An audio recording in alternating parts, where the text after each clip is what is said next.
Yes, Dr. Suchishmita Shanchuduri, you can proceed. Namaskar and Namaste. good afternoon. Myself, Dr. Suchishmita Shanchuduri. I belong to Mrinalini Mahavidyapith, Anthropology Department. It is in West Bengal, India. Uh, I welcome everybody who has joined in this special lecture program online. Of course, it is online. So, this international lecture series on historical development of anthropology as a discipline in Asia has been organized by Mrinalini Mahavidyapith, DNGC Anthropology Department of DNGC Arunachal Pradesh, and of course Anthropology Department of USJ Sri Lanka. Today is the second day of international lecture series, and we are very happy to have Professor Dato Hashim bin Awang, Professor of Anthropology, University of Malaysia, Sabah, Malaysia, uh, to join us today to give his valuable speech. Now it is around 3 p.m. here, and probably it is 5:30 in Malaysia. Yes. I must say good evening to everyone who is listening to us in Malaysia.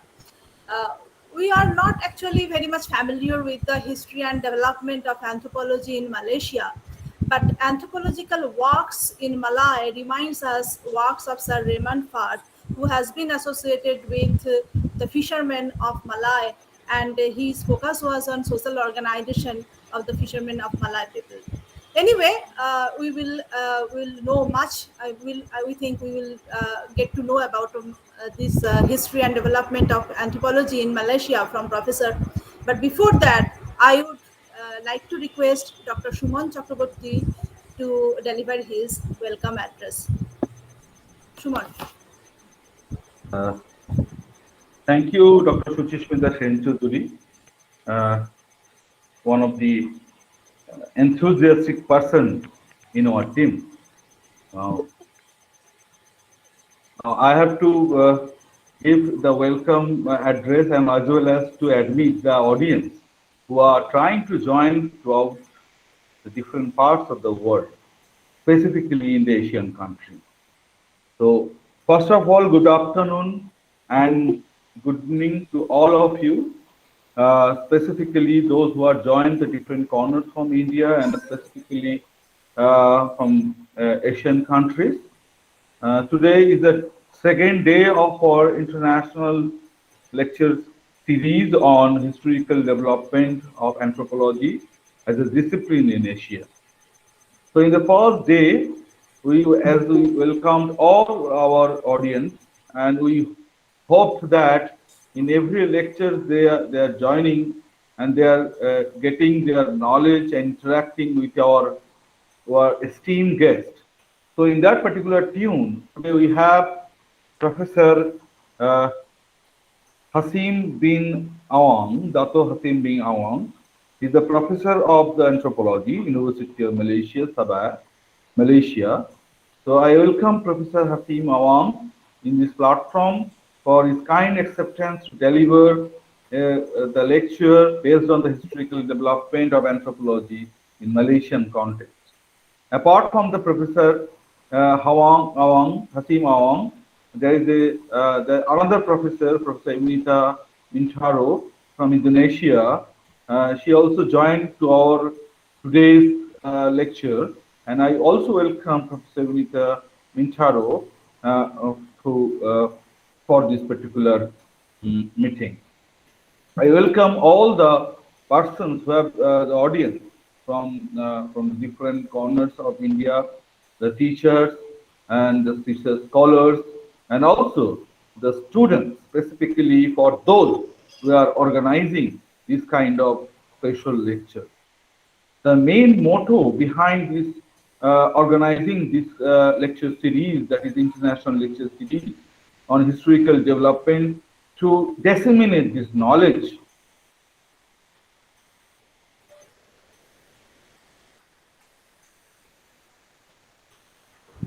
You are muted. You are mute. Yes. Each and every country, specifically in Asian countries, and also the platform for the interactions between the different anthropologies, so that we can bring together we can work together in our future path. We invite all of them, and we will come, all of them who have already participated here, and we hope that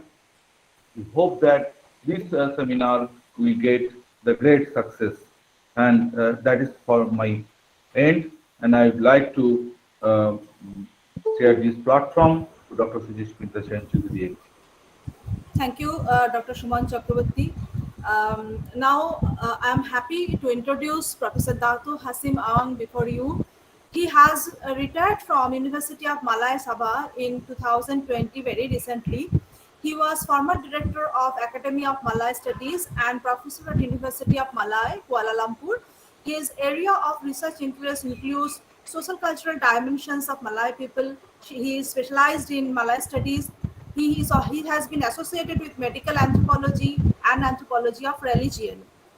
And I must say that he has a number of publications, but I have gone through this one publication, one book. There is an introduction to medical anthropology, which was published in 1990. So there must be so many things to speak about Professor Hashim, but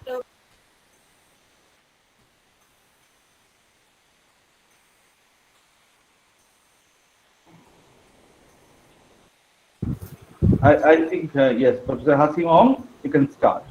Okay, thank you very much. Thank you, Dr. Suman, and thank you, Dr. Sishmita.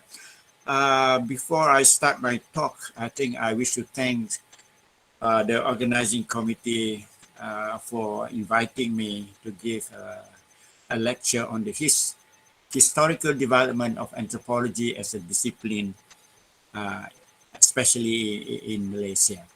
I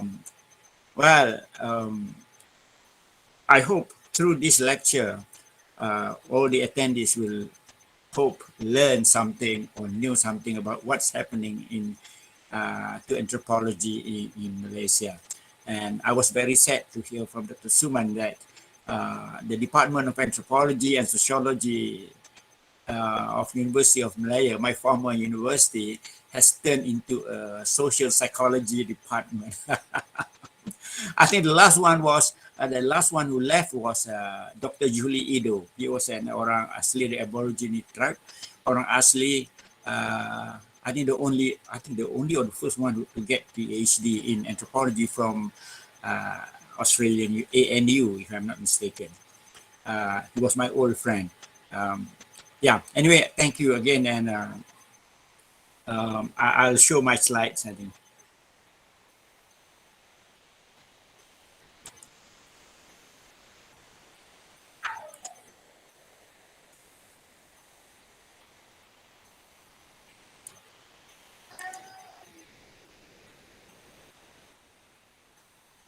I hope you all can see my slides there. I hope. If I'm not, Yes, I'm not. yes, Yes. yes, it is visible. Okay. Okay. Thank you very much. Yeah, because I'm from old school. You see, not not a technologically sophisticated. But anyway, I will try my very best. Okay. So as shown in the slide, the first slide, the title of my talk is the historical development of anthropology as a discipline in Malaysia. Now, a little bit of my history. It's not about anthropology, it's about myself. Because I would say this is the opening. This was my first encounter with anthropology. That was the year 1973 and 1974, when I first enrolled as an undergraduate student at the Faculty of Arts, University of Malaya. That was the first time I came to know the word anthropology. But it really struck me that what is this anthropology is all about. But unfortunately, I was not put into the anthropology department. I was pushed to do Malay studies department. I was pushed to join as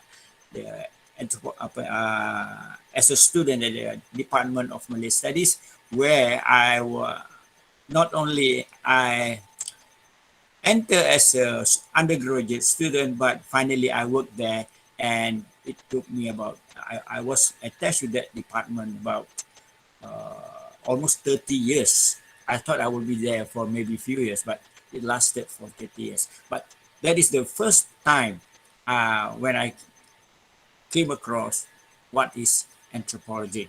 And it's very interesting. From there on, see, I was attached to the cultural stream in the Malay studies, because Malay studies is divided into 4 streams.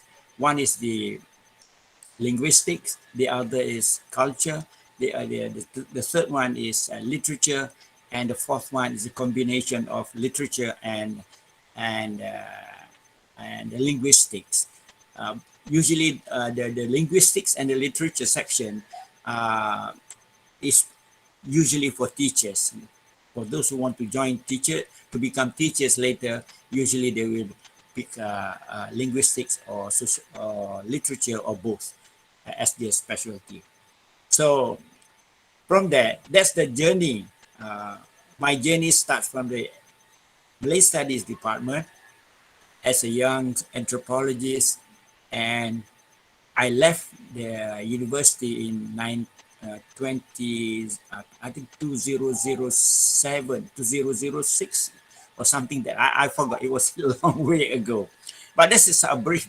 Then I continued my postgraduate study also at University of Malaya, but finally for my PhD, I went to University of Hawaii at Manoa, USA.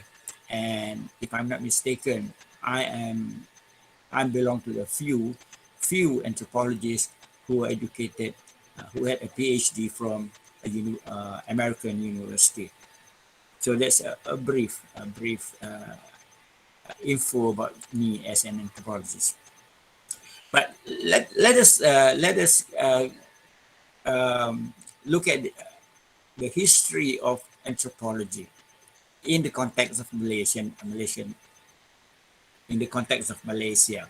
Now, as shown in the slides, it says that prior to officially introduced as a subject or discipline, anthropology was used as a vehicle for production, knowledge production that informed the colonialists much needed cultural knowledge to help them to govern. So that's how what we call now anthropology was introduced into, then at that time was Malaya or British Malaya. We were under, well, we used to be the British colony. So now the interesting part is that it was used by the British to generate or to gather information about the natives, quote unquote, the natives, especially in Malaya, because to them and to me, I understand that they can govern better when they know who they govern. So at least they must have solid information about the natives. Only then they can rule or colonize the colony as long as they want. But somehow the world is not static, so everything changes, and sooner or later they have to leave Malaya. But so in order to gather the information, the cultural information about, especially about the Malays, because when the British first arrived in Malaya, there were no Chinese and there were no Indians yet. See, so basically they faced the Malays as a native.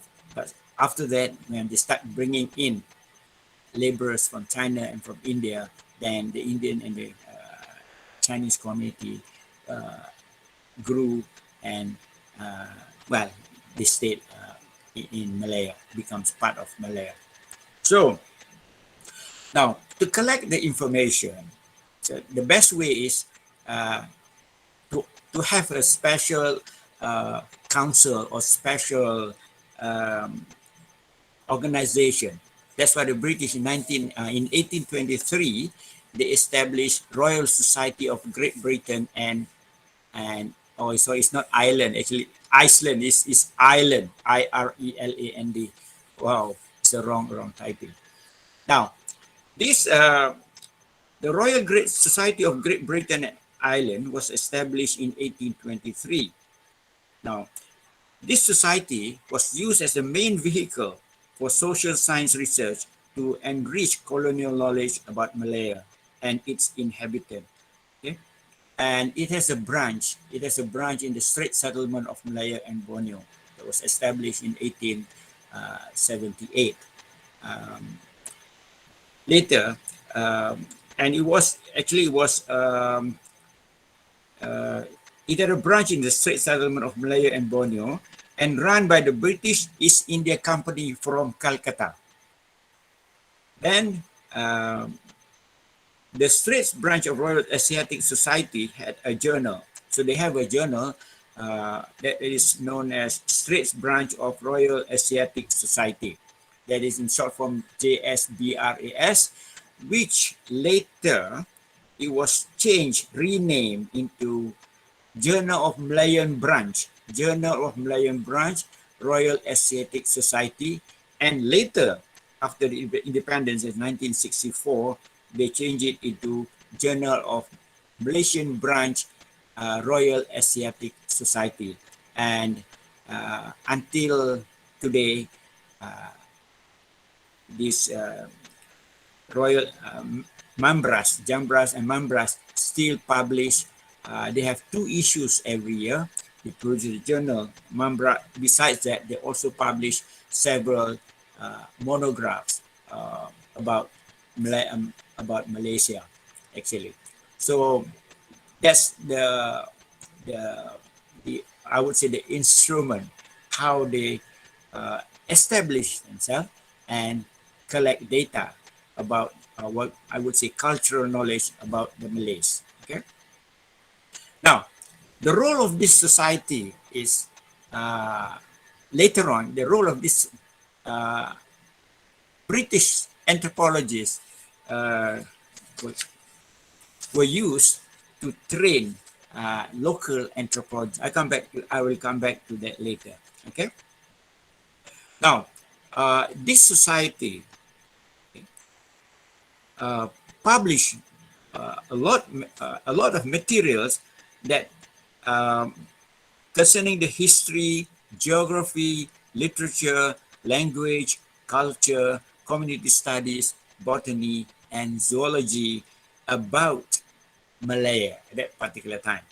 Okay, but the main contributors were mainly colonial civil servants who were mostly trained in anthropology. As I've noted here, they have a diploma in anthropology from Oxford, Cambridge, or London before being posted to Malaya. For example, John Garlick passed away a few years ago. No, it's not few years ago. He passed away in 2012. Was one such officer who served in Malaya, and he's a prolific writer. He had at least dozens of books on Malaysian history and society, well, in which many of these books later were adopted as textbooks in local universities. I remember when I took anthropology, I have to read several books written by Garlick. Then there are also other colonial administrators who at the same time can be considered as scholar and ethnographer, such as Hugh Clifford. I think Hugh Clifford wrote about something about the Malays in Pahang, and Frank Swettenham wrote something about the Malays. I think he has a good collection of materials about the Malays on the West Coast, and R.O. Winstead, who wrote about, if I can recall, it's about the Malay magicians, something like that, about magics, and R.O. Wilkinson, who published special papers about the Malays. And yeah, so these individuals, besides being a civil servant, they also act as a scholar and ethnographer. Actually, we are thankful to them, because without them, maybe many of the materials that they collected will just disappear in the thin air. Okay, so those are the few names, big names, I would say, that contribute to the development of anthropology in then Malaya. Then, after the Second World War, that was before the World War II. After the World War II, the colonial office, sent to Malaya of the first researcher who later became famous. That is, Dr. Susmati already mentioned that about Raymond First. Yeah, I remember. I remember when I was doing my anthropology course, I have to read about a book written by Raymond First, the Malay fisherman. It is, I think he did his research around in the year 1940s to 1943, something like that. He was about Malay fishermen in Kelantan. He stayed in an area named Bachok, I think. And well, it was a nice book to read, So at least we can know what's happening in Kelantan, among the Kelantan Malays in 1940s. And also his wife, Rosemary First. You see, Rosemary First also managed to produce a monograph about housekeeping among Malay peasants. So I remember that was two basic texts that we have to read, and not only read, but also discuss in our class about especially the economic anthropology. Okay? Then there's another individual by the name of Edmund Leach. But Edmund Leach, who came to study, the socio-economic condition of society in Malaya and Sarawak, but he ended up in Sarawak. He did some social research survey in Sarawak, and he produced a report. It's quite a lengthy report. Okay, and he did some extensive field work in the early 50s, focusing on the Chinese and other indigenous groups in Sarawak, and also some examining cultural habits of the Malays and the Chinese. And in Negeri Sembilan, about the Negeri Sembilan Malays, which is the only matrilineal society in Malaya and now in Malaysia. Okay? And these individuals produce a collection of high quality monographs published in UK and elsewhere, and which, as I said earlier, becomes a must text and now becomes a classic. So, which is in any my anthropology class, I would suggest the students to read few selected ones, some of these classics, just to get the feel of being an anthropologist. Now, first, there's another individual anthropologist by the name of Swift, Michael Swift, M.G. Swift. He wrote a monograph on the Malay peasant in Jelebu society, which is in Negeri Sembilan. That was the book that I referred earlier, the only matrilineal Malay society in Malaya. Okay, actually, this they are the origin is they come from Sumatra, the Minangkabaus. They are the Minangkabaus who migrated to Malaya then. Okay. Now, so the three played an important role in training local anthropologists. Okay. First is also the key member of Colonial Social Science Research Council. So there's another council, CSSRC, which is a branch of Colonial Research Committee that was established in 1944. And also this council played an important role in the production of anthropological knowledge in British Malaya, Sabah, and Sarawak, and also other British colonies in Africa and India. Okay.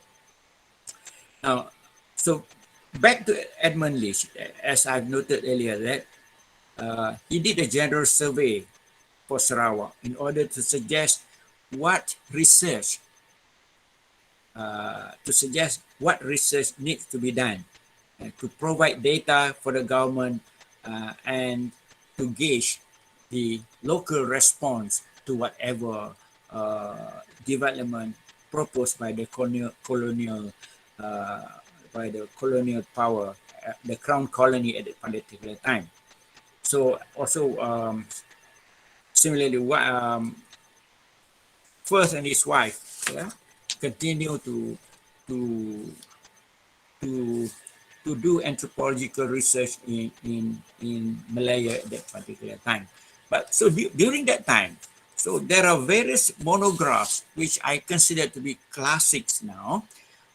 For example, in Sarawak, the well-known one is about the Ibans, which was I just forgot his name. The researcher, the anthropologist by the name of Dera Freeman or something like that. But it can be the Ibans. Okay. Then they have the Bidayu. Then they have the Melanaus. Monograph by H.M. Morris. I remember when I was first requested by my department for my master's thesis, the department suggested me to go to Sarawak to do an ethnographic research. And I thought I could choose which one, but they said, no, you go and do about the Melanaus. That was in 1970, somewhere in 1978, where I did my fieldwork in Sarawak, focusing on the Melanaus in Bintulu. Melanaus are, there are many types. There are several types of Melanaus actually.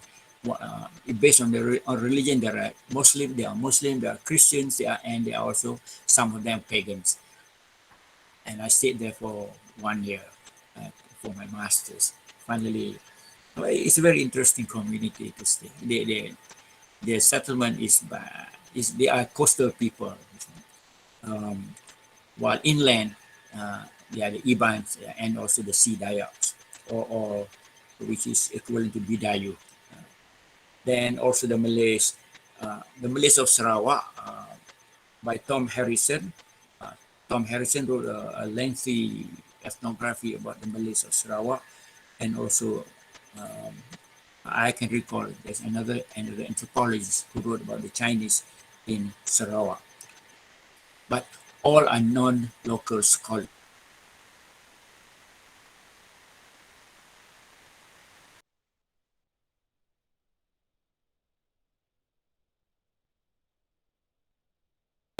Malay credit system, and Syed Hussein Ali on Malay peasantry and leadership. Okay, so those are the people, some of the early local anthropologists trained by Raymond Firth, who was also happened to be the student of Malinowski. So these are the people that later on work for establishing the anthropology and sociology department at University of Malaya, especially Syed Hussein Ali. He proposed the establishment of the anthropology and sociology department at University of Malaya somewhere around, I think, 1970s. Okay, and the late Morzani Rahim, later as a rural economist, he became the Deputy Vice Chancellor of University of Malaya for several years. Okay, but so each of them have some publications about, especially Syed Hussein Ali. Sometimes we tend to confuse with another Syed Hussein. There are two Syed Hussein. One Syed Hussein Ali and the other one is Syed Hussein Alatas. But Syed Hussein Alatas also were with Syed Hussein Ali at University of Malaya. But later on, Syed Hussein Alatas left for Singapore when National University of Singapore was established. When Singapore separated or pull out from the Federation of Malaysia. So he left and went to Singapore to become the head of Department of Malay Studies. And currently his son, Syed Farid Alatas, is the head of the Department of Malay Studies in National University of Singapore. I was there in 2007 for 6 months as a visiting professor. So it's a nice department, even though it's a small department, but basically focusing on the study, research, the study of Malays. Okay. So Syed Hussein, Kinabalu, and a few more are the anthropologists, I would say, responsible for the establishment of the department. Okay. Then in 1970, there's another well-known anthropologist, I would say, a well-known anthropologist by the name of Wazir Jahan Karim. She pursued her PhD at LSE, but she was different from the others because like Syed Hussein, Kinabalu, and Mozani all focus on Malay society. Okay? But in the case of Wazir Jahan Karim, she changed the course and do research on the Aborigines. That is she did something on the Betise of Carey Island, somewhere off the coast of Selangor. Okay? I think she was among the few Malays who did research among the Orang Asli. Another anthropologist is by the name of Hood. I can recall Hood what, but I remember his name was Hood. He was with the University of Kebangsaan Malaysia, and he did some research about the Orang Asli. I think there's somewhere in Perak, something mistaken. I read those materials long ago. Then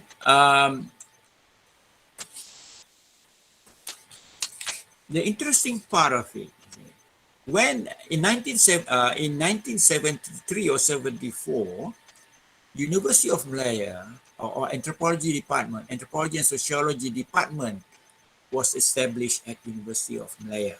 Now, prior to that, the establishment of that department, most of the cultural studies or anthropological studies, especially about the Malays and Orang Asli, were done by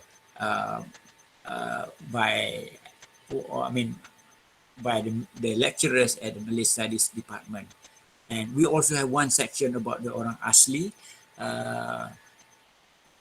I can recall that during my time when I was attending classes, there's a lecturer by the name of Dr. Iskandar Carey. I think he's a Dutch, I think, if I'm not mistaken. But anyway, we call it Mat Saleh. He is in Dutch, and he did great works about Orang Asli. So, and in a way, the Orang Asli group became, what I meant is, came to the attention of the government because during that particular time, Malaya was in the state of emergency, being threatened by the communists, and these communists are, threatening the Orang Asli who live in the jungle or on the fringe of the Malay kampungs and so forth. So they were given special attention. That's why a great number of research has been done about concerning the Orang Asli. There's a good collection of that. In fact, they have a special department of Aborigines, specially established just to take care to deal with the affairs. Okay. Then 2 years later, roughly about 2 years later, in 1974, with the establishment of University Kebangsaan Malaysia, then in 1974, Anthropology and Sociology Department was also established at UKM, National University of Malaysia. Then there was a gap. There was a gap until let's say the 90s when Sabah and Sarawak, two universities were built in Sabah, one in Sabah and one in Sarawak. In Sabah, it was University of Malaysia Sabah, and in Sarawak, University of Malaysia Sarawak, where I was in University of Malaysia Sarawak for 2 years. Then I left for University of Sabah, Malaysia Sabah. And I stayed there. I thought I would be there. I would be there only for 2 years, but end up I was there for 5.5 years. See? So quite a long time. So with this establishment of Department of Anthropology and Sociology, we can ask what happened. What happened to the culture stream at Malay Studies Department? No, the department, the stream continues to be active in doing research, cultural research about the Malays, and until in fact, those who join the anthropology department, anthropology and sociology department, both University of Malaya and University Kebangsaan, were some of them. Some of them were former lecturers, former professors from University Department of Malay Studies, University of Malaya. So I have few friends who were with me with their new opening. They left for those new universities. Okay, so in other words, with the establishment of those departments, it doesn't affect the Malay Studies. In fact, Malay Studies Department in 1997, roughly 1997, was upgraded to become an Academy of Malay Studies, which is equivalent to a Faculty of Malay Studies, where I was one of the directors before I retired. Okay, so it seems, as far as I saw that time, it seems there to be some overlapping between the culture stream and the anthropology and sociology department. Because looking at the courses available at both departments, there are as if there's overlapping, similarities. The only difference is that in the Malay studies, the focus is only Malays. See? But for the sociology or anthropology and sociology department, the focus is the focus will be either orang asli or other ethnic groups in Malaysia. But during my time, it didn't really happen. See, it seems that the bulk of the materials are still concerning the Malay society. So on paper it looks different, but in reality there wasn't much difference. When later on, with the coming of new groups, new lecturers, and newly appointed lecturers who came back from overseas, then they start to change until the change is so continuous that finally it no longer becomes sociology, anthropology and sociology department, but Department of Social Psychology. What is very, I'm sure Syed Hussein will be very furious about this. In other words, the change is so great that, as Dr. Suman said, now there's only one anthropologist left at the anthropology department. But maybe in a few years' time, they will change again the name. No longer anthropology and sociology, maybe comes social psychology. In fact, earlier there was one, I think quite well, anthropologist by the name of Albert Gomez. He's a Malaysian. Yeah? He's a Malaysian, Albert Gomez, I think of Portuguese origin. He did serious work on the Orang Asli, but later on he migrated to Australia. I think he's now in the University of Darwin or something. University of Darwin or something. To further his career as an anthropologist. Okay, so But looking at the thing is, in the case of University of Malaysia Sabah and University of Malaysia Sarawak, now their focus is like just Sabah. The focus will be first on Sabah, then move on to Indonesian Borneo. Similarly for Sarawak, they concentrate about Sarawak, then slowly they cross the border into Kalimantan.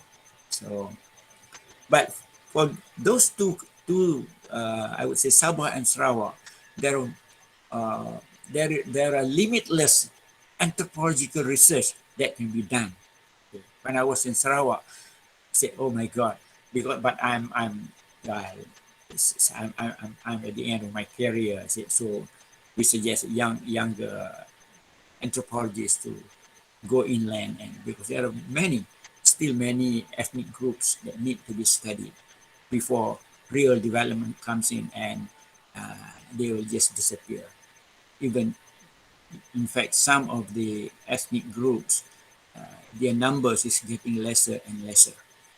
And what more with the rampant cross marriage, intermarriage, then their numbers will really, some of them just disappear without trace. So it's very unfortunate that uh, we lost that culture.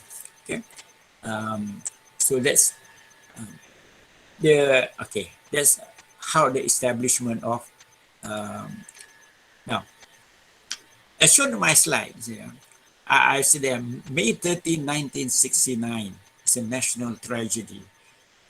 This is the day, though the date, remember, we don't celebrate it, but at least we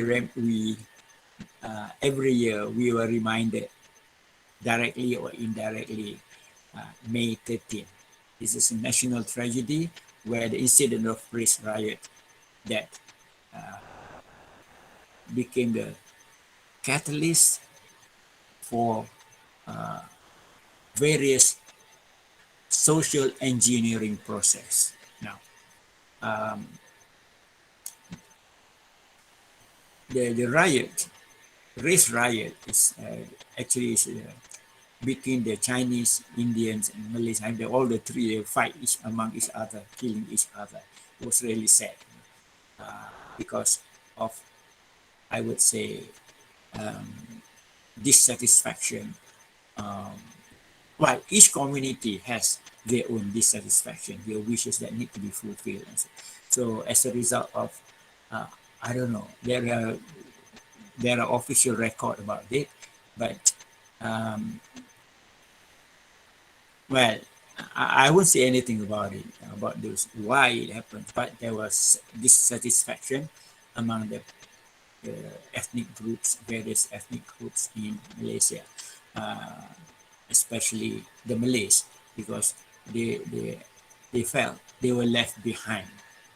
See, they were left behind. So, but to me, that is not the reason to riot. That's not reason to riot.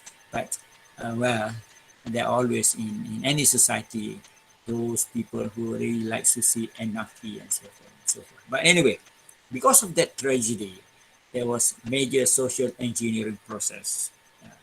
Social engineering process took place where with the several policies were introduced, and these policies really shape the development, future development of anthropology and sociology. What are those policies? So these are the social engineering policies of the 70s. Number 1, number 2, and number 3. Okay. Number 1 is the new economic policy. Number 2, national cultural policy. And number 3, National Education Act. Wawasan at number 4, Wawasan 2020 comes later. I think about 20 years, roughly about 20 years later. After all the three policies there comes Wawasan 2020, the vision of 2020. This one is was proposed by our our former Prime Minister Tun Mahathir. But I won't talk about that. But the first three is it's a major change in policy that really affects our education system. Now, basically, the new economic policy is to address the issues of wealth distribution.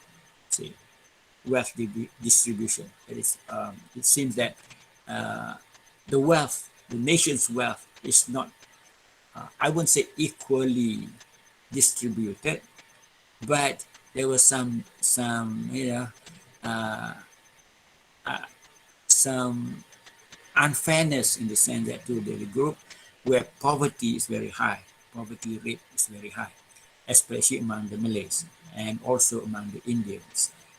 The Chinese are no doubt there are poor Chinese, but most of the wealth were in the hands of the Chinese.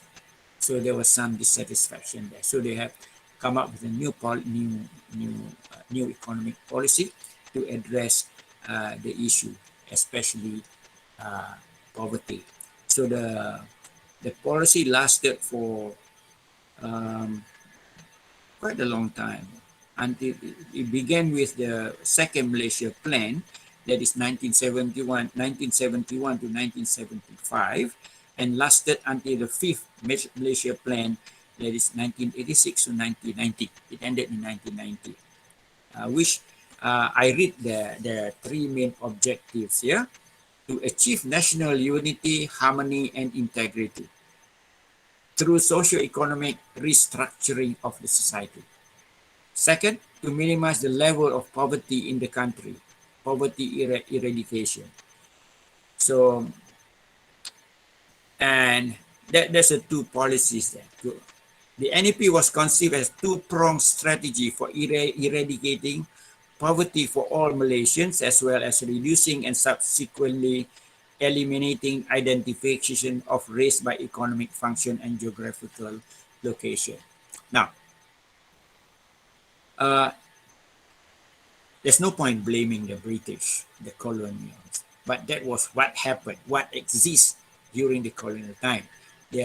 These ethnic groups or the least ethnic groups were really, they don't really come into contact.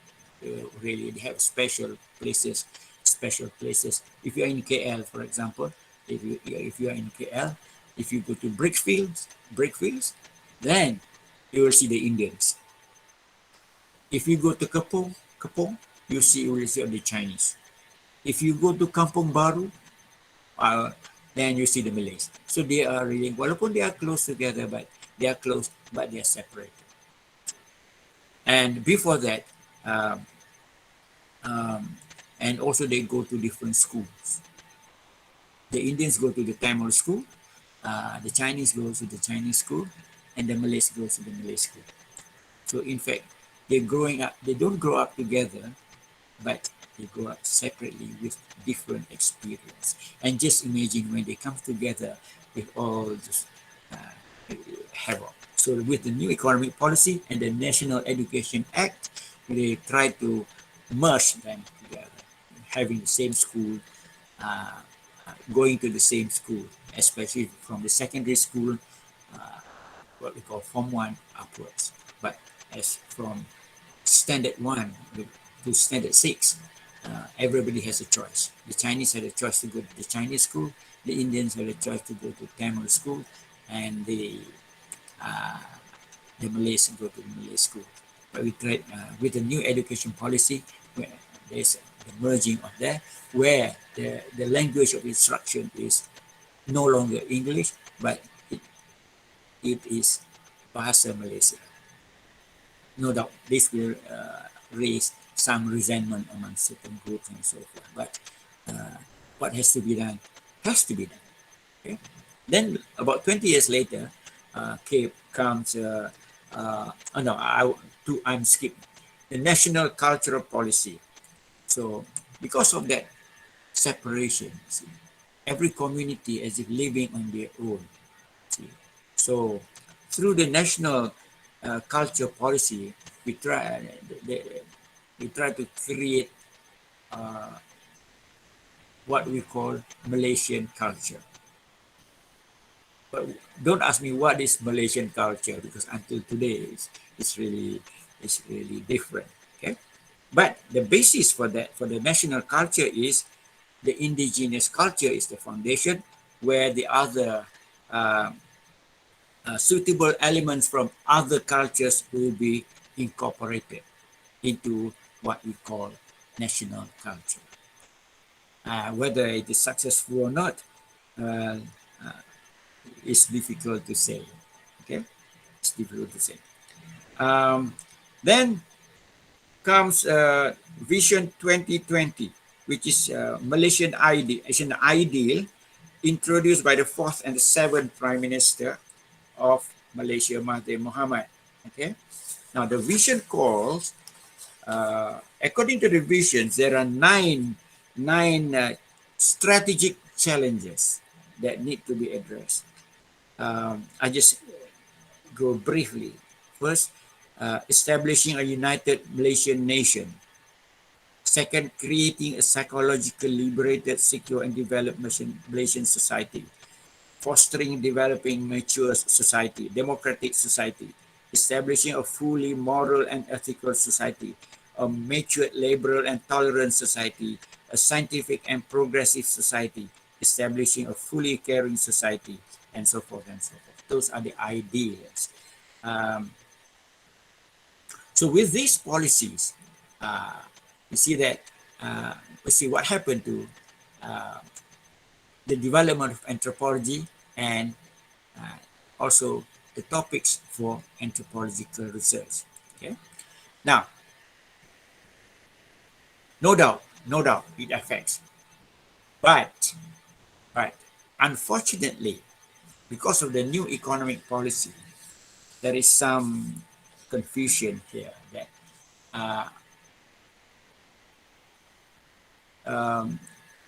what happened at the national level is also reflected or affected at the university level. Or as I put it there briefly, the development of anthropology can be summarized as Malaysian anthropology replicates in many ways the deep socially and politically perpetuated divisions of Malaysia's ethno-racially plural society. It's very simple. In other words, if you look at the political situation in Malaysia until today, it is still race-based. You have the Chinese party, you have Malaysian party, you have the Indian party, you have the Sabahan party, and those were reflected in the, I would say, anthropology itself. For example, based on several research, several reviews done by several reviews, for example, Dahlan, Sutliff, Tam Seong Chee, and so forth, they come up with this. This is the conclusion. The development of anthropology has parallel ethnic divisions, with Malay anthropologists generally studying Malays. And I would add there, and Aboriginal communities only, while the Chinese anthropologists, there are a few of them, study the Chinese, and the Indians will concentrate on the Indian communities. So you can see the division there. I would say something like the segregation there. This is my territory, this is my territory, and this is my territory. So we don't cross borders. Now, this is not good for the nation. This is not good for the nation. Okay, but it is still today as it is. Okay, now, so because of the concentration of the Malays goes with the new economic policy, so most of the anthropological studies focus on the Malays, especially the poverty of the Malays. There are tons of materials about poverty among the Malays, okay, and lesser material about the Chinese and the Indians. It's very unfortunate. In fact, we in Malaysia, if we want to know, we want to read about the Chinese and the Indian communities, the anthropological aspect of it, we have to read books written by foreigners, not by the local Chinese or the Indians. But lately there are I think few anthropology work on the Chinese and the Indians. But it's very sad to say that the Malays never venture into the Chinese, and the Chinese, there are few did studies on the Malays, similarly the Indians. Okay? So in a way, it's very sad because the nation superficially looks fine, but the undercurrent is we are still thinking of the racial based thinking. This is very sad, and it's not healthy for the nation. Okay, so while the topics for anthropological research, since Malaysia is multi-ethnic and multi-religious country in Southeast Asia, we find that there are lots of, we are not short of research materials, anthropological research materials, to do anthropological research. What we are short of is funding, because anthropology and sociology has to compete with other disciplines to get the funding from the government. See, and funding is very limited. And now, just imagine now in Malaysia there are 22 public universities. So, well, the cake is, I don't think the cake is getting bigger, but we have to share. The slice is getting smaller.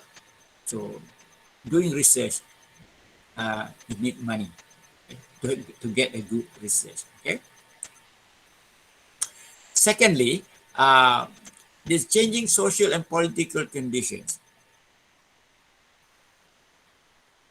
This also shapes what topics we should be given priority. So in the 60s, immediately after independence, after the racial riot, the focus was on poverty, especially Malay poverty. Then when Malaysia decided to industrialize, to industrialize, then we talk about industrialization. Then now we are talking about, I remember when I was in Sabah, I was asked to give lectures in the anthropological aspect of Industrial Revolution 4.0. So it's very challenging, and also it's very interesting. At least it gives me some insights what will happen in years to come, because at that few years ago, everywhere, every university was talking about industrial IR 4.0, IR 4.0. Everybody was so anxious. What is it all about? And besides that, with new all sorts of social change process in the country happening. So in other words, there are so many topics that can be used for research, anthropological research. The only thing is the two factors that hinders it. First, funding. Second, the anthropologists itself. The anthropologists itself, because most of the anthropologists in Malaysia now, basically they are social anthropologists. They're social anthropologists. So the scope of doing anthropological study or anthropological research is very limited, in the sense that they have really to compete with sociology, with social studies, media science, and so forth and so forth. Okay, but research, as far as research areas is concerned, there is limitless. Okay, and okay, now I just cut it short. So way forward, with all those background, what are we going to do? What will happen? What will happen to ensure that anthropology exists? Otherwise, will be, it will just become just an ordinary department. See. Now, I use here rebranding as far as I'm concerned. Now, because my background training as an anthropologist, I'm not trained by the British. I was trained by the Americans, okay? American university. So my how I see anthropology is quite slightly different. See? Because when I came back in 1981 from US, see, the first thing I did was I introduced the course medical anthropology, introduction to medical anthropology. You know what? First, it was introduced in the Malay Studies department. So the anthropology department was was very unhappy. Say, what the hell is that? It's anthropology. Well, I say it doesn't matter as long as uh, the course can be introduced. We can call it by any other names. Yeah. Then the medical people were asking me, what is that? What is that? Because when you have the word medical, the medical people will say, aha, that's part of them. So, but anyway, I just said, no. Whatever it is, I'm going to introduce the course. So I did introduce the course, and also I wrote a book, Introduction to Medical Anthropology. Now, so when I came back, I said, no, now anthropology needs rebranding.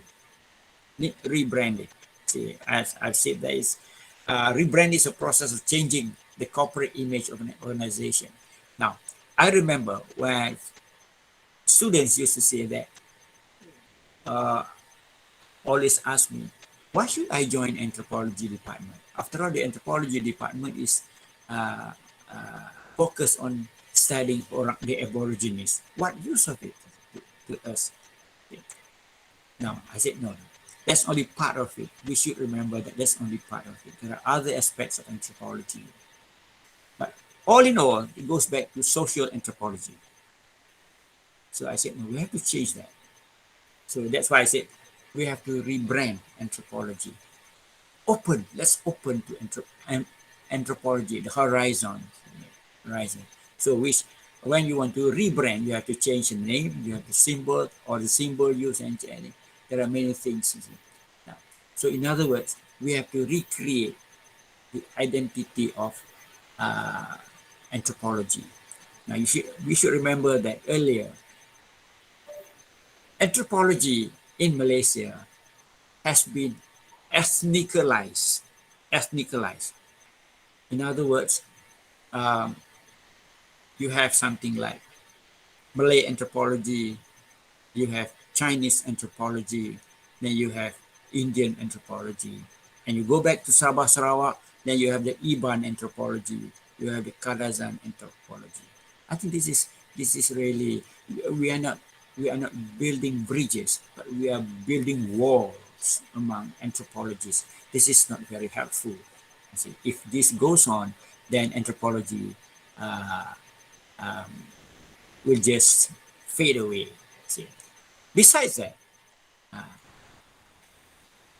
when we want to rebrand, there are very few factors that need to be taken into account.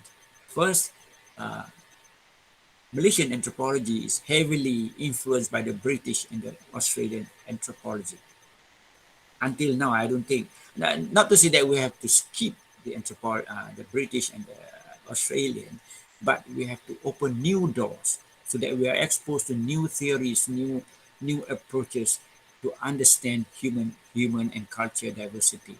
Because Malaysia is so diverse. The culture in Malaysia is very diverse. Because if you go to Sabah and Sarawak, there are nothing less than 40 different groups, ethnic groups, regardless of size. Okay? Now, same thing. We have to change. We have to eliminate the ethnicalized context. We have to integrate it, make it one anthropology. In Malaysia, there is only one anthropology. Otherwise, as it is disparate. So we are so not united. Okay, and finally we have to change hope to change the people's perception, not only the people but also the government's perception of what anthropology is. That is the basis that we think that we should think about. And finally, we should build bridges. We should build bridges. We have to foster good relationships among anthropologists themselves. No doubt in Malaysia, I would say my rough estimate is if there are, if I say 50 anthropologists, I'm very happy. But I doubt the number is less. I say less because using anthropology, using using anthropology department of in University of Malaya, there is only one anthropologist left out of I think about 30 of them, 30 staff, and even in Sabah when I was with the UMS, you see,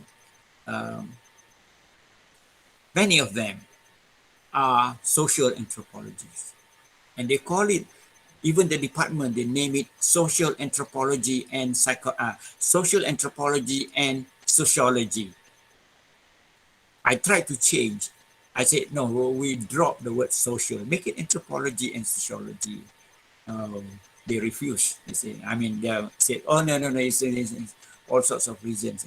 But I said, well, to me, it doesn't matter. But the thing is, we have to be very sure of what we teach here. You see, you want to be sociology or anthropology? You cannot be, otherwise there will be overlapping. You are training, you train neither. See? So, but I lost my war. I lost the battle to change it, you know. By that time, I left. Okay. So, now, the thing is also, the anthropologists in Malaysia, I think that's why there I suggest that Malaysian anthropologists should form what I suggest, the Malaysian Anthropological Association. Regardless whether our numbers are small, but at least through this association, we can come together and discuss about the future of anthropology, or at least anything that has to do with anthropology. And also, we managed to able to show that we exist, anthropologists exist. Okay. Then the last one is that we conducting joint research, either collaborative, interdisciplinary, or multidisciplinary. But when I was in UMS, I was involved in research about tuberculosis. Tuberculosis in Sabah. It's a multidisciplinary project anchored at medical faculty. They want to study how the people of Sabah, about why tuberculosis is on the increase again, and how people do it. What are people's perception about tuberculosis? Is it a stigma and so forth? It's very interesting. But I couldn't, I didn't complete the project because I left. I left earlier.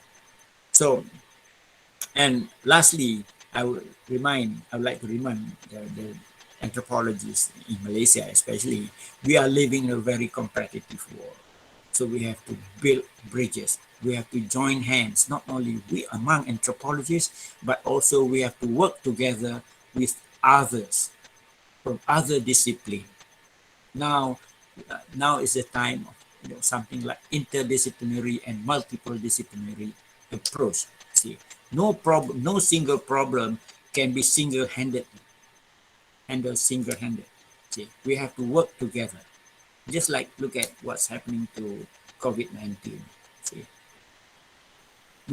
we regardless of what discipline, has come together and sit down and discuss and find ways to tackle the problem.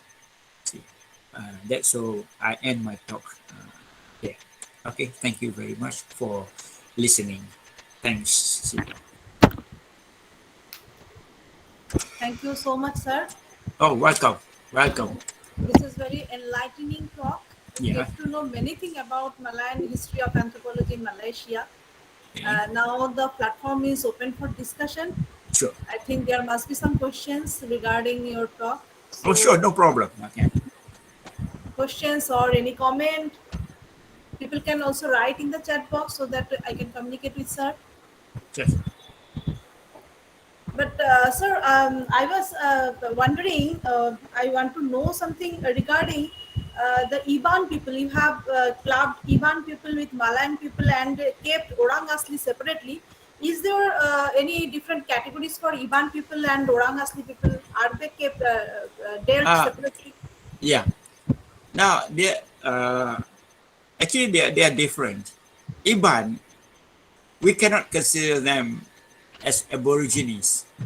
They are a group by itself. So I think if we consider the Ibans as the aborigines, the Iban will be very angry. They don't like that. Um, the the the aborigines is in Malaysia we call it orang asli. Is the original people. That they are the, I would say they are the earlier migration, the earlier people that migrate into peninsular Malaysia. So I don't know what to say actually, but there for sure there are two different groups. Okay, Iban is it stands by itself. Orang asli is another kind. Okay. So Iban are migrant or they are not Aboriginals. They are migrant. Um, well, the Ibans in Sarawak, I would say originally they migrated from Kalimantan. See, so the orang asli, as history, as whether it's true or not, but historically it's known that they migrate from the northern somewhere in Yunnan, and they migrate south. They have two groups: is the Deutero Malays and the Proto Malays. So, um, uh, yeah, that is what I know. But now we have so many different groups of orang asli actually. Okay. I, Thank you. I hope I mean the answer is not very clear. I know the answer is It's not very quite clear. clear, sir. It's quite Yeah. clear. But probably we have to read more about the Iban and Orang Asli so that we will be able to know more about them. Oh yes. The both are closer to Malays. You see. Close to Malays. But it was said that the the the the orang asli, yeah, is the Malays. I mean, the I would say the earlier Malays. You see. I don't know what that means also, but it's very tricky. Okay. But the language is different. See, we cannot understand their language. But in the case of Iban, the language is closer to the Malays. Ibans were once headhunters, isn't it? Yes, they are headhunters. They were headhunters. But they don't hunt heads for the purpose hunting heads. It was done as it's a symbol. I mean, in other words, to prove. See, it's during warfare. They just don't go at night sneaking around chopping people's head. No, it just it's really during the war. I mean, if there is a war, they fight and they cut and they took it home and they keep the skulls. Yes. Uh, they hang it on the roof. See, I remember when I was I visited one of the long houses. I slept there, and I was shocked when I would try to sleep. Then I would look at the roof. There were a basket full of skulls. I said, "Oh my God!" I said, "What is this?" But yeah, I mean, the number of scars or hits that you manage to get will define you as a warrior. But for sure, they don't go at night hunting just to kill for the heads. Okay, Thank you, sure. Professor Hashim Awang, for you are actually delighted after after listening your deliberations, and some of my observations I would like to share with you. That firstly, your deliberation makes us the feeling that the anthropology exists in Malaysia. So Yes. that is very, very important for us, number one. Number two is some of the common things as we have gone through the history of the Southeastern, Eastern and South Asian countries regarding the development of anthropology. There is a colonization, there is the impact of colonization, very, very important. And apart from that, I just your talk. I just consider two important words. First is you have mentioned that rebranding, and you have mentioned the recreate. Though those two re is very very important in the coming time, I think. So for the history of development of anthropology, that is our aim. That we should connect the Yes. anthropologists, not only the Malaysia, also the anthropologists from other parts of the Asian countries. Yes. Because so far my knowledge goes that every country have its own great history regarding the development of anthropology, but their perceptions of anthropology may be different. So the amalgamation is required within their country, and it is required to represent the anthropologists to the WCAA, World Council of Anthropological Association. Mm-hmm. And we are extremely happy that from your word that the Malaysia should build the Malaysian Anthropological Association, and it will bring this different group, different kind of anthropologists all together to understand the anthropology as a whole subject, right?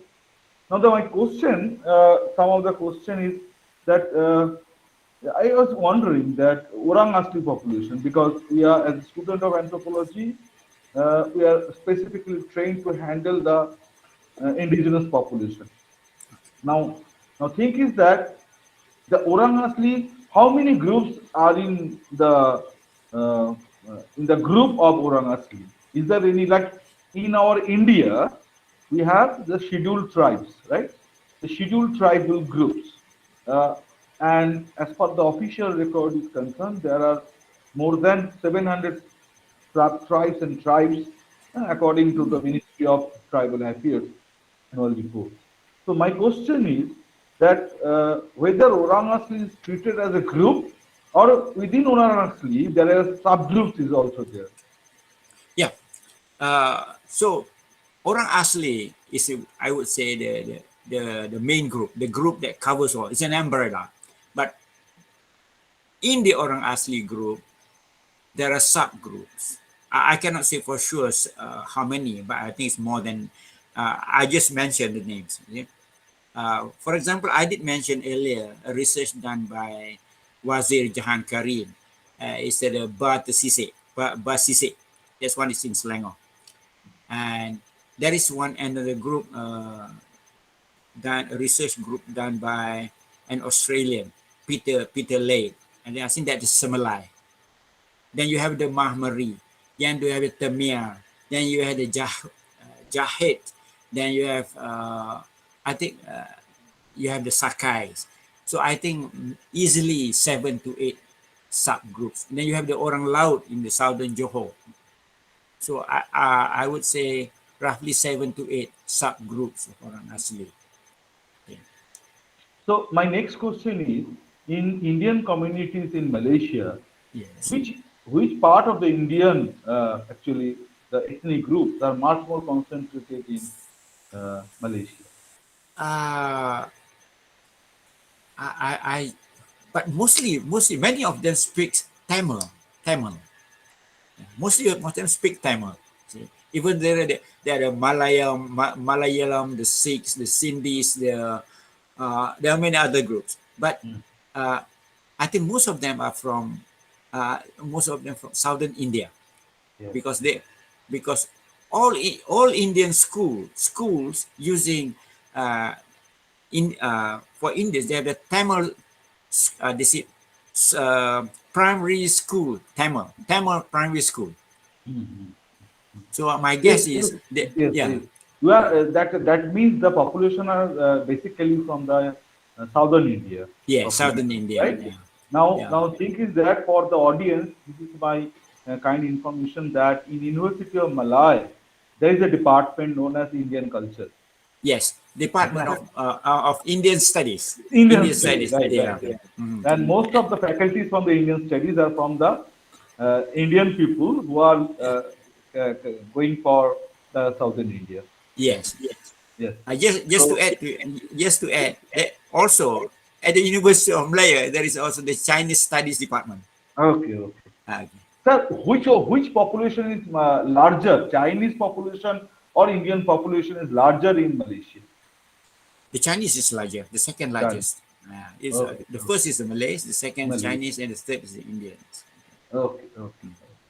Uh, Sir, may I ask you a question? Actually, uh, again, since we are interested regarding about the indigenous people, so Okay. I wanted, and you have specialized knowledge on religion also. So I am interested to know whether this Orang Asli people or the indigenous people of Malaya are having a particular religion, or they are divided into so many religions. Which is dominant group regarding these things? Um, I think the majority of them is still, I would say, still pagan. Majority of them, except those who lives within the fringe of near Malay villages or next near. I mean, uh, yeah, on the fringes of the town and so forth.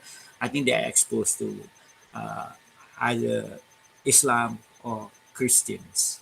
See. But further inland, I guess I don't think I guess it's they are still practicing their traditional beliefs. Thank you, sir. Sure, welcome. Any more questions from the audience? Now, I have another question, Sushmita, that we would like to know that the representation of anthropologists in Malay national planning. So, whether the anthropologists are taken into granted for the national planning in Malaysia? Uh, well, I was never involved in that actually, so I couldn't really say. But as far as I know, that most of the plannings, development plannings, and so forth, it is done by those civil servants, or maybe, but I'm sure some of those civil servants were our former students.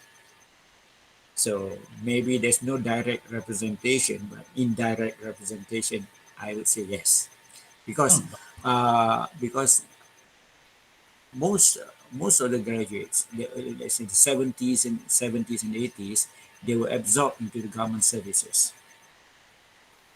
So being a government servant. So in other words, with the anthropological background, then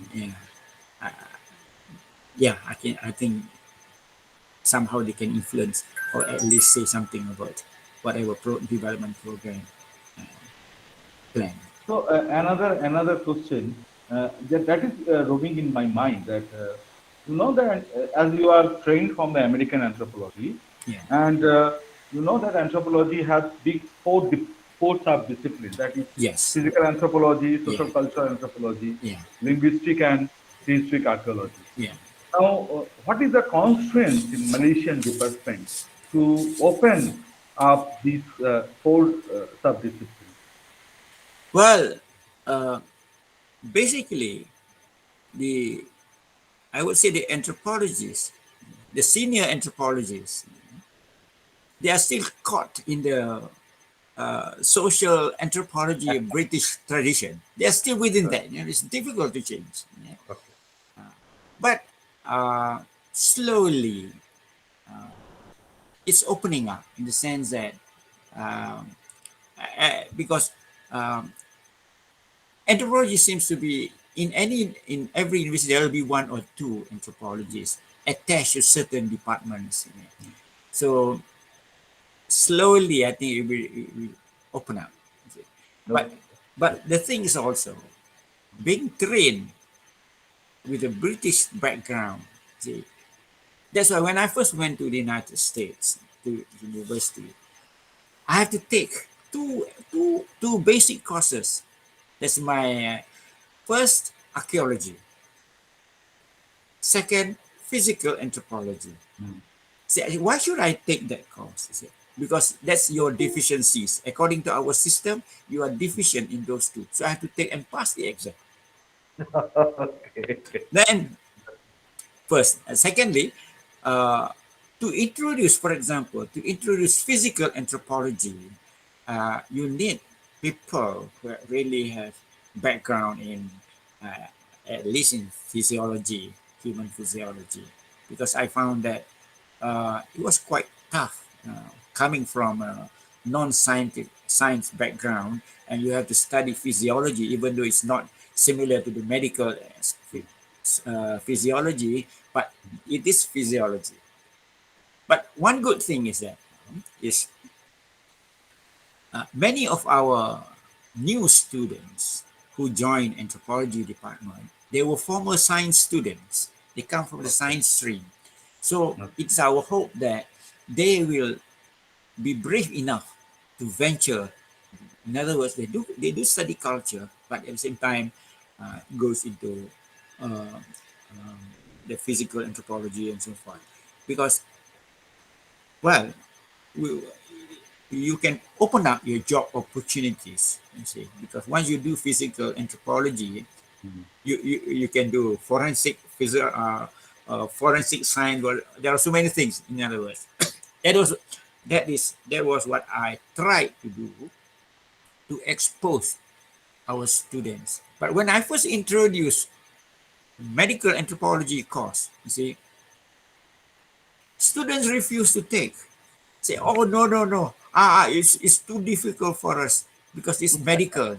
I say, I'm not going to teach you. I said to them, I'm not going to teach you about the diseases, how the disease spread, what the virus, the bacteria. I'm not going to teach that. I'm going to teach something else. That is the cultural behavior in the context of disease and illness or health, and then slowly the students start coming in. But the moment I just go deeper, then they say, oh, no, no, no, no, no, Prof, please, we get lost. So how difficult is this? It's different from the Americans because they have, I wouldn't say solid background, but they're exposed to science, to biology, physiology at earlier stage, and they continue, but later on they specialize. And some anthropologists in America, they become anthropologists at a later stage after getting their zoology Yes, degree, definitely. they're having physiology degree, then only they enter. So they have no Like problem. like sir Paul Kramer, like you Yes, saw, Paul Bremer. Paul Kramer. Yeah, After getting his MD degree, yeah, then he got the anthropology, yeah, and that is why he is so much famous yeah, to doing some of the great work in the partners in health. yeah, Anyway, yeah, the two things I would like to add here that yes, we are really inspired by your talk, and I think from my own perception, from bottom of my heart, I feel the revolution is required for the development of anthropology in Malaysia, and hopefully in coming future, the new generation they will take yeah, the all the torch bearer. yeah, I think very important for us, and kindly convey my regards to Professor Lowe that she has introduced you, and we are very fortunate that to listen your talk in a very in depth. And this talk is not so formal in way. We are talking because we are trying to learn about yes, you yes. from the what they're going on in Malaysia regarding the anthropology. So I think, Okay, Sushmita, we have crossed for 1.5 hours. Then if anybody will ask any question, because Professor Unita is leaving. Yes, Thank you, left. ma'am. We are extremely happy that you have joined from Indonesia, and hopefully our next lecture will be given by Professor Unita in 25th of August. Now, I cordially invited to all the audience, please join and try to exchange your perceptions with Professor Unita and also Professor Hashim Awang and Yeah. also Professor Carlos, because all of them, they are the supreme authority from the different South Asian countries, and we are very, very happy that they have accepted our invitation to present, at least present in this particular talk, and they deliver is very, very useful things, because we can understand, we can realize, we need to understand, because most of this, because we studied India, we study the British anthropology, we study the American anthropology, right? We very rarely study the anthropology from Japan. We very rarely study the anthropology of Philippines, Malaysia, and Southeast Asian countries. So we have to have, because we feel that yes, this country have their own traditions. Obviously, there is the influence of colonization. Apart from that, the recent anthropologists, they are doing extremely job, and they have their own views also.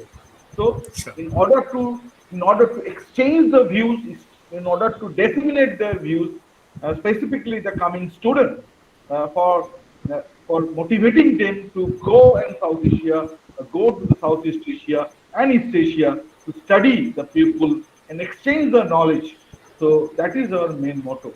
So now, Dr. Suchishmita, if you have any question, then otherwise, the stage, you can proceed to both of them.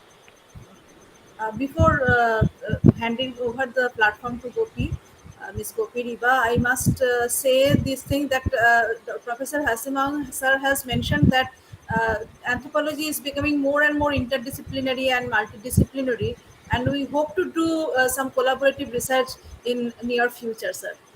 So now, thank you very much, sir. And now, may I request Ms. Gopi Deva, Faculty of Anthropology Department, DNGC, to deliver vote of thanks.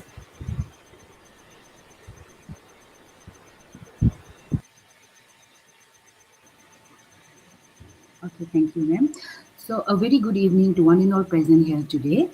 On behalf of Thanks. the Departments of Anthropology in India and Sri Lanka, I'm here to present the vote of thanks for today's lecture. So I would like to thank our guest speaker, Professor Hashim Awang. We are really enlightened with your knowledge and presence, sir. Today's lecture was full of knowledge and it was very informative, and I'm pretty sure the knowledge that you gave us today will definitely help us in our future. So once again, I would like to thank Professor Hashim Awang for taking out time from his busy schedule and enlightening us with his knowledge. Thank you so much, sir. And also, Thank I you. would like to thank Professor Loh for introducing our guest speaker. Now, I would like to thank the organizing committee for their support and coordination, and our heartfelt thanks to all the participants for their active participation. So with these words, we move to the end of today's lecture. Thank you all for making this event successful with your presence. Thank you. Thank you. Bye-bye. Thank you, everyone. Thank you. Bye-bye. Goodbye. Thank you, sir. Thank you. Bye, sir.